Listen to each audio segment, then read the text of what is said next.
সিরাজগঞ্জ চায়নাবাদে আসছিলাম ঘুরতে। এর আগে অনেকবার আসা হয়েছিল, কিন্তু এরকমভাবে নৌকা দিয়ে আসা হয় নাই, শুধু রিক্সাতে করে আসা হয়েছিল। আজকে আপনাদেরকে দেখাবো নৌকাতে কিভাবে আসলাম। প্রথমে আমি আসছিলাম রাসেল পার্কে, সেখানে এসে দেখলাম নৌকা দিয়ে অনেকেই নদীপথে চায়নাবাদে আসতেছে। তো ভাবলাম আমিও একটু যাই এবং সম্পূর্ণ ভিডিও করি, দেখি কীরকম ভালো লাগে।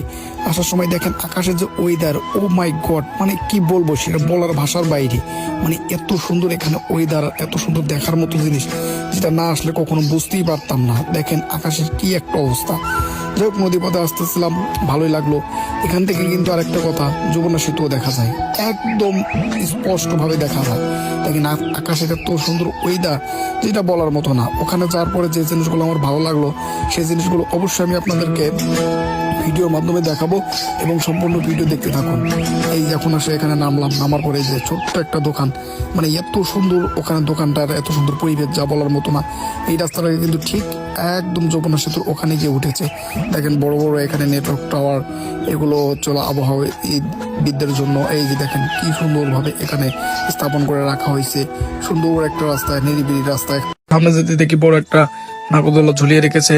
ভাবলাম যে উঠবো, তা বন্ধ। সাইড আর একটা ছিল, দুটাই বন্ধ।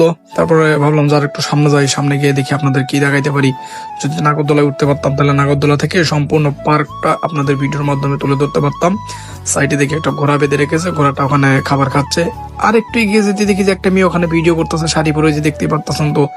তারপরে দেখলাম পিছনে আরো অনেক লোকজন, যার যার মতো, কেউ ভিডিও করতেছে, কেউ ছবি উঠতেছে, কেউ বা পাশে হরিণ আছে, হরিণকে খাওয়াইতেছে।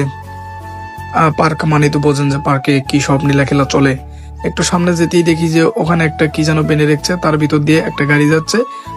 ওখানে লোকজন ভিড় করে রেখেছে। একটু সামনে যে সাইডে যাইতেই দেখি যে দুইটা মেয়ে ওখানে আমার ভিডিও করতেছে, আমাদের দিকে তাকিয়ে আছে।